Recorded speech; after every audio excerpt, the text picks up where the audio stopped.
Hi friends, ഞാനിന്നിവിടെ ചെമ്മീൻ ബിരിയാണിയുടെ recipe ആയിട്ടാണ് വന്നിട്ടുള്ളത്.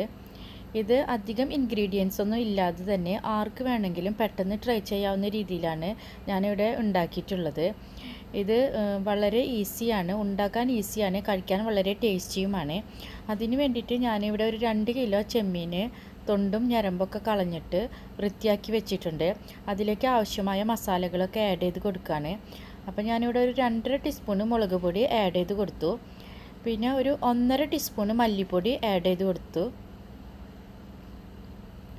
പിന്നെ ഇതിലേക്ക് വേണ്ടത് മഞ്ഞൾപ്പൊടിയാണ്. അതൊരു 1/4 ടീസ്പൂൺ മഞ്ഞൾപ്പൊടി മതി.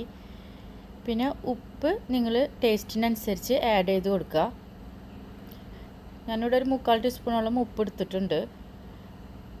പിന്നെ ജിഞ്ചർ ഗാർലിക് പേസ്റ്റ് 1 ടീസ്പൂണ്. ഇവയെല്ലാം ചെമ്മീനിൽ നന്നായി തേച്ച് പിടിപ്പിച്ചിട്ട് ഞാനൊരു അരമണിക്കൂർ ഫ്രിഡ്ജിൽ വെച്ചു. അരമണിക്കൂറിന് ശേഷം ഞാനിവിടെ ഇത് ചൂടായ ഓയിലിൽ പൊരിച്ചെടുക്കുകയാണ്. അപ്പോൾ ഞാൻ ഇതിന് വേണ്ടിയിട്ട് വളരെ കുറച്ച് ഓയിൽ മാത്രം ഒഴിച്ചു കൊടുത്തിട്ടുള്ളൂ. ഇത് ഞാനിവിടെ ഡീപ്പ് ഫ്രൈ ആയിട്ട് എടുക്കല്ല. ഇത് ഞാൻ കുറച്ചധികം ചെമ്മീൻ ഇട്ടിട്ട് ഞാനിത് ഒരു ഷാലോ ഫ്രൈ ആയിട്ടാണ് എടുക്കുന്നത്. അപ്പോൾ ഇതിന് വേണ്ടിയിട്ട് കുറച്ച് ഓയിൽ മാത്രം ഞാനിവിടെ ആഡ് ചെയ്ത് കൊടുത്തിട്ടുള്ളൂ. അപ്പോൾ ഇത് ചെമ്മീൻ അധികം മുരിയാണ്ട് തന്നെ നിങ്ങൾ ചെമ്മീനെ ഒന്ന് ഫ്രൈ ആക്കി എടുക്കണം. അപ്പോൾ അധികം മുരിഞ്ഞു കഴിഞ്ഞാൽ ഇത് ബിരിയാണിക്ക് അത് അങ്ങനെ ടേസ്റ്റ് ഉണ്ടാവില്ല. അപ്പോൾ ഞാൻ ഇതിപ്പോൾ ഇവിടെ 2 കിലോ ചെമ്മീൻ ഉള്ളത് കൊണ്ട് ഇത് ഹാഫാക്കിയിട്ട് പൊരിക്കുകയാണ്. അതായത് 2 ട്രിപ്പ് ഇട്ടിട്ട് വേണം ഇത് പൊരിച്ചെടുക്കാനായിട്ട്. നിങ്ങൾക്ക് അത് വേണമെങ്കിൽ ഒരു ട്രിപ്പ് ഇട്ടിട്ട് പൊരിക്കാം. അതിനനുസരിച്ച് വലിയ പാത്രമാണെങ്കിൽ, വലിയ പാനാണെങ്കിൽ നിങ്ങൾക്ക് വേണമെങ്കിൽ ഒരു ട്രിപ്പ് ഇട്ടിട്ട് പൊരിക്കാം. അപ്പോൾ ഞാനിവിടെ ഈ വീഡിയോയിൽ കാണുന്ന പോലെ ഇതേപോലെ നമ്മളൊന്ന് പൊരിച്ച് കോരിയെടുക്കണം എല്ലാ ചെമ്മീനും. അത് കോരിയിട്ട് നമ്മളൊരു വേറെ പാത്രത്തിലേക്ക് മാറ്റി വെക്കാം. എന്നിട്ട് നമ്മൾ ഈ ചെമ്മീൻ പൊരിച്ച ഓയിലിൽ തന്നെ, അപ്പോൾ നിങ്ങൾക്ക് നോക്കിയാൽ കാണാം ചെമ്മീൻ പൊരിച്ച ഓയിലിൽ ചെമ്മീനിലത്തെ മസാലകളും അതിലത്തെ വെള്ളമൊക്കെ നമ്മൾ ഊറി വന്നിട്ടുണ്ട്. അപ്പോൾ ഇതിൽ ഓയിൽ ഞാൻ കുറച്ചല്ല ഒഴിച്ചിട്ടുള്ളൂ. അപ്പോൾ ആ ഓയിലിൽ തന്നെ ഞാനിവിടെ ഒരു 4 സബോളയും ഒരു 3 തക്കാളിയും അരിഞ്ഞത് ഇട്ടിട്ട് ഒന്ന് വാട്ടി കൊടുക്കുകയാണ്. ഇത് നന്നായിട്ടൊന്ന് വഴന്ന് കിട്ടണം. പിന്നെ ഒരു 4 പച്ചമുളക് ചെറുതായിട്ട് അരിഞ്ഞത്, പിന്നെ മല്ലിയിലയും പുതിനയിലയും ആഡ് ചെയ്ത് കൊടുക്കണം. അത് ഒരു കുറച്ച് ആഡ് ചെയ്ത് കൊടുത്താൽ മതി, അധികം വേണ്ട. മല്ലിയിലയും പുതിനയിലയും കുറച്ച് ആഡ് ചെയ്ത് കൊടുക്കാം. എന്നിട്ട് ഇത് നന്നായിട്ടൊന്ന് വാട്ടി കൊടുക്കാം. അപ്പോൾ ഇതിൽ ചെമ്മീൻ വെന്ത ഓയിലും ആ ചെമ്മീൻ്റെ വെള്ളമൊക്കെ ഊറി വന്നതിലാണ് നമ്മളിട്ട് വാട്ടി കൊടുക്കുന്നത്. അപ്പോൾ ഇതിൽ ഓൾറെഡി ഉപ്പും മസാലകളൊക്കെ നന്നായിട്ട് ഉണ്ടായിരിക്കും. അപ്പോൾ നമ്മൾ ഉപ്പും ഒക്കെ നോക്കിയിട്ട് പിന്നെ ആഡ് ചെയ്ത് കൊടുത്താൽ മതി. ഞാനിവിടെ കുറച്ച് ഉപ്പ് ആഡ് ചെയ്ത് കൊടുത്തിട്ടുണ്ട്. അതുപോലെ മസാലയും കുറച്ച് ആഡ് ചെയ്ത് കൊടുത്താൽ മതി, കാരണം ഓൾറെഡി അതിനൊരു എരിവൊക്കെ ഉണ്ടായിരിക്കും. അപ്പോൾ ഞാനിവിടെ 1/4 ടീസ്പൂണ് മല്ലിപ്പൊടിയും 1/4 ടീസ്പൂണ് മുളക് പൊടിയും ആഡ് ചെയ്ത് കൊടുത്തിട്ടുണ്ട്. ഇത് അധികം ആഡ് ചെയ്ത് കൊടുത്താൽ എരിവ് കൂടും, അപ്പോൾ അത് അത്രയും ആവശ്യമുള്ളൂ. പിന്നെ ഒരു 1/4 ടീസ്പൂണ് ഗരം മസാലപ്പൊടി. ഇവ 3ഉം കൂടിയിട്ട് ആഡ് ചെയ്ത് കൊടുത്തിട്ട് നന്നായിട്ട് ഒന്ന് വഴറ്റിയെടുക്കാം. അപ്പോൾ ഈ സബോളയും തക്കാളിയൊക്കെ നന്നായിട്ട് വഴന്ന് കിട്ടണം.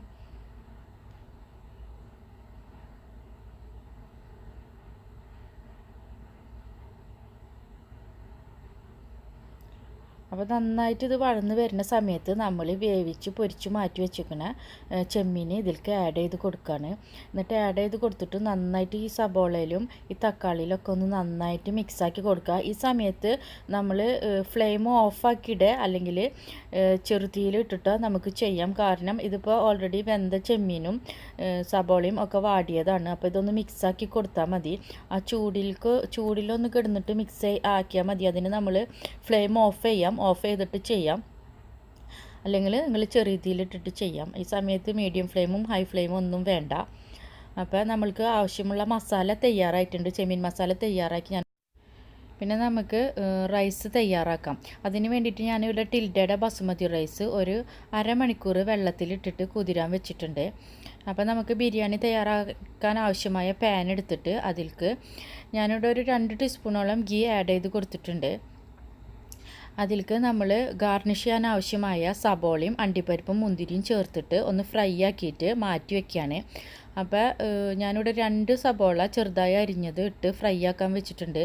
അത് ചെറിയ സബോള ആയതുകൊണ്ട് അല്ലെങ്കിൽ ഞാൻ 2 എടുത്തേക്കുന്നത്. വലുതാണെങ്കിൽ നിങ്ങൾ 1 എടുത്താൽ മതിയാവും ഗാർണിഷ് ചെയ്യാൻ വേണ്ടിയിട്ട്. അപ്പോൾ ഞാനിത് ഒരുമിച്ച് തന്നെ ഇട്ട് കൊടുക്കുകയാണ്. അതായത് സബോള കോരി എടുക്കാണ്ട് തന്നെ സബോള ഒന്ന് ഫ്രൈ ആവുന്ന സമയത്ത് അതിലേക്ക് അണ്ടിപ്പരിപ്പ് ഇട്ട് കൊടുക്കുകയാണ്. അപ്പോൾ അണ്ടിപ്പരിപ്പ് ഫ്രൈ ആവുന്ന സമയത്ത് മുന്തിരിയും കൂടി ആഡ് ചെയ്ത് കൊടുക്കും. അല്ലെങ്കിൽ മുന്തിരി ലാസ്റ്റ് വേണം നമ്മൾ ആഡ് ചെയ്ത് കൊടുക്കാനായിട്ട്, അല്ലെങ്കിൽ മുന്തിരി പെട്ടെന്ന് കരിയും. അപ്പോൾ അല്ലെങ്കിൽ നിങ്ങൾക്ക് ഇങ്ങനെ ബുദ്ധിമുട്ടാണെങ്കിൽ സബോള നിങ്ങൾ കോരിയെടുത്ത് മാറ്റിയിട്ട് അണ്ടിപ്പരിപ്പ് ആഡ് ചെയ്ത് കൊടുക്കുക. അണ്ടിപ്പരിപ്പ് ഫ്രൈ ആവുന്ന സമയത്ത് കോരിയെടുത്തിട്ട് മുന്തിരി ആഡ് ചെയ്ത് കൊടുക്കുക. എങ്ങനെ വേണമെങ്കിലും ചെയ്യാം. ഏതായാലും ഇവ 3 ഗാർണിഷ് ചെയ്യാൻ വേണ്ടിയിട്ട് കോരിയെടുത്തിട്ട് മാറ്റി വെക്കണം. അപ്പോൾ ഇത് ഫ്രൈ ആയി വരുന്നുണ്ട്. അപ്പോൾ ഞാനിതിവിടെ കോരിയെടുത്തിട്ട് മാറ്റി വയ്ക്കുകയാണ്. എന്നിട്ട് ഞാൻ ഇതേ പാനിൽ തന്നെ വേറെ ഗീ അധികം ഒഴിച്ചു കൊടുക്കണില്ല, ഇതിൽ ഓൾറെഡി ഗീ കുറച്ചുണ്ട്. അപ്പോൾ ഞാൻ ഈ പാനിൽ തന്നെ ചോറ് തയ്യാറാക്കാൻ ആവശ്യമായ സബോള 2 സബോള ഒന്നും കൂടി അരിഞ്ഞിട്ടിട്ട് ഒന്ന് വാട്ടാൻ ഇടുകയാണ്. ഒന്ന് വാടി വന്നാൽ മതി. അത് ഇതിൽക്കൊരു 4-5 ഏലക്കായ, പട്ട 2 കഷ്ണം, കുരുമുളക് 4-5 എണ്ണം, കരയാമ്പൂ 4-5 എണ്ണം, ഗ്രാമ്പൂ 4-5 എണ്ണം. ഇവയെല്ലാം കൂടിയിട്ട് ആഡ് ചെയ്തിട്ട് ഒന്ന് വഴറ്റി കൊടുക്കാം. ഇതിലേക്ക് നമ്മൾ വെള്ളം ആഡ് ചെയ്ത് കൊടുക്കുകയാണ്. അപ്പോൾ ഞാനിവിടെ ഒരു 2.5 ഗ്ലാസ് അരിയാണ് എടുത്തിട്ടുള്ളത്. അരി അളന്ന അതേ ഗ്ലാസ്സിൽ തന്നെ 2.5യുടെ ഇരട്ടി 5 ഗ്ലാസ് വെള്ളം ഞാനവിടെ ഒഴിച്ചു കൊടുത്തു. ഉപ്പ് കുറച്ച് ഇട്ട് കൊടുത്തു, ആവശ്യത്തിന് ഉപ്പ് ഇട്ട് കൊടുത്തു. പിന്നെ ഇതിലേക്ക് ഒരു ചെറുനാരങ്ങ പിഴിഞ്ഞ് ഒഴിച്ചു കൊടുത്തു. അപ്പോൾ അരിയുടെ ഇരട്ടി വെള്ളം എടുക്കണം. അതാണ് മെയിനായിട്ട് ബിരിയാണി ഉണ്ടാക്കുമ്പോൾ ശ്രദ്ധിക്കാനുള്ള ഘടകം. പിന്നെ ഇത് ഏകദേശം 1 കിലോനോളം അരി ഉണ്ടായിരിക്കും. ഞാൻ ഗ്ലാസ്സിൽ അളന്നെടുത്തതാണ് ഒരളവിന് വേണ്ടിയിട്ട്. അപ്പോൾ ചെമ്മീൻ 2 കിലോനായതുകൊണ്ട് അരി ഇവിടെ 1 കിലോനോളം അരി എടുത്തിട്ടുണ്ട്. അപ്പോൾ ഇതിലേക്ക് കുറച്ച് ഞാൻ കളറിന് വേണ്ടിയിട്ട് വേറെ കളറൊന്നും ആഡ് ചെയ്തിട്ടില്ല. കുറച്ച് മഞ്ഞൾപ്പൊടിയാണ് ആഡ് ചെയ്ത് കൊടുത്തിരിക്കുന്നത്. പിന്നെ കുറച്ച് ഒരു 2 ഡ്രോപ്പോളം പൈനാപ്പിൾ എസൻസ് ആഡ് ചെയ്ത് കൊടുത്തിട്ടുണ്ട്. അല്ലെങ്കിൽ നിങ്ങൾക്ക് ഫ്രഷ് പൈനാപ്പിൾ ഉണ്ടെങ്കിൽ ഫ്രഷ് പൈനാപ്പിൾ അരിഞ്ഞിട്ടാലും മതി. അപ്പോൾ ഞാൻ ഇപ്പോൾ ഇവിടെ ഫ്രഷ് പൈനാപ്പിൾ ഇല്ലാത്തത് കൊണ്ട് തൽക്കാലം അതിൻ്റെ എസൻസ് എടുത്തിട്ട് കുറച്ച് ഒഴിച്ചിട്ടുണ്ട്. പിന്നെ നിങ്ങൾ കളറിന് വേണ്ടിയിട്ട് കുറച്ച് കുങ്കുമപ്പൂവ് പാലിൽ ചാലിച്ചിട്ടും ആഡ് ചെയ്ത് കൊടുക്കാം ലാസ്റ്റ്. ഞാനിപ്പോൾ ഇന്നിവിടെ എൻ്റെ കയ്യിലിപ്പോൾ ഇന്നില്ലാത്തത് കൊണ്ട് ഞാനിപ്പോൾ ഇതിവിടെ കുറച്ച് മഞ്ഞൾപ്പൊടിയാണ് ആഡ് ചെയ്ത് കൊടുത്തിട്ടുള്ളത്. അതിനുശേഷം നമുക്കിത് തിളയ്ക്കാൻ വെക്കാം. അപ്പോൾ അത് നന്നായി തിളച്ച് വരുമ്പോൾ വേണം ഇതിലേക്ക് അരി ഇട്ട് കൊടുക്കാനായിട്ട്. അപ്പോൾ ഇത് തിളയ്ക്കുന്ന സമയത്തൊക്കെ ഹൈ ഫ്ലെയിമിലിട്ടാൽ മതി. ഇത് തിളച്ച് കഴിഞ്ഞാൽ പിന്നെ നമ്മൾ തീ കുറയ്ക്കണം, വളരെ ചെറിയ തീയിലിടണം. അപ്പോൾ ഇത് തിളച്ച് വെള്ളമൊക്കെ വറ്റി തുടങ്ങുന്ന സമയത്ത് ഞാനിവിടെ ഒന്ന് മൂടി വെച്ചു. ഈ സമയത്ത് ഞാനിവിടെ ലോ ഫ്ലെയിമിലാണ് ഇട്ടിട്ടുള്ളത്. അപ്പോൾ ഇത് നന്നായിട്ട് ഒന്ന് സെറ്റായി. എല്ലാം അരി വെന്തിട്ടുണ്ട്, ഫുൾ തന്നെ വെന്തിട്ടുണ്ട്. അപ്പോൾ ഞാൻ ഇതിൻ്റെ മേലേക്ക് തയ്യാറാക്കി വെച്ചേക്കണ മസാല, ചെമ്മീൻ മസാല ഇട്ട് കൊടുക്കുകയാണ്. അപ്പോൾ ഈ മസാല ലെയറാക്കി ഇടാണ്ട് എല്ലാം മേലേക്ക് ഇട്ട് കൊടുക്കുകയാണ്. അപ്പോൾ ഇത് ഞാനിതിവിടെ മൂടി വെച്ചിട്ട് ഒരു അലുമിനിയം ഫോയിൽ കൊണ്ട് ചൂട് പുറത്ത് പോകാണ്ടിരിക്കാനായിട്ട് ഇതിൻ്റെ മേലെ ഒരു അലുമിനിയം ഫോയിൽ വെച്ചിട്ട് മൂടി വെച്ചിട്ട് അതിൻ്റെ മേലെ ഇത് കവർ ചെയ്തിട്ടാണ് ചെറുതീയിലിടുന്നത് ഓൾറെഡി. അപ്പോൾ ആ ചൂടിലിരുന്നിട്ട് അത് ചെമ്മീൻ മസാല ഈ ചോറിൻ്റെ അടി വരെ ഇറങ്ങിയിട്ട് ആ ചോറ് ഫുള്ള് ഈ ചെമ്മീൻ്റെ ഒരു ടേസ്റ്റായിട്ട് വരും. അപ്പോൾ ഞാൻ ഇതിൻ്റെ മേലെ ഗാർണിഷ് ചെയ്യാനുള്ള സബോളയും അണ്ടിപ്പരിപ്പും മുന്തിരിയും ഒക്കെ ഇട്ട് കൊടുക്കുകയാണ്. പിന്നെ കുറച്ച് മല്ലിയിലയും പുതിനയിലയും കൂടി ആഡ് ചെയ്ത് കൊടുത്തു. എന്നിട്ട് ഇത് ഞാൻ മൂടി വയ്ക്കുകയാണ്. ഈ സമയത്ത് ലോ ഫ്ലെയിമിൽ ഒരു 5 മിനിറ്റിൽ ഇട്ടിട്ട് മൂടി വെച്ചാൽ മതിയാവും. അതിനുശേഷം നമ്മൾ തീ ഓഫ് ചെയ്തതിന് ശേഷം അരമണിക്കൂറോളം ഇത് അങ്ങനെ തന്നെ ഇരിക്കട്ടെ. അരമണിക്കൂർ കഴിഞ്ഞതിന് ശേഷം നമുക്കിത് സെർവ് ചെയ്യാം.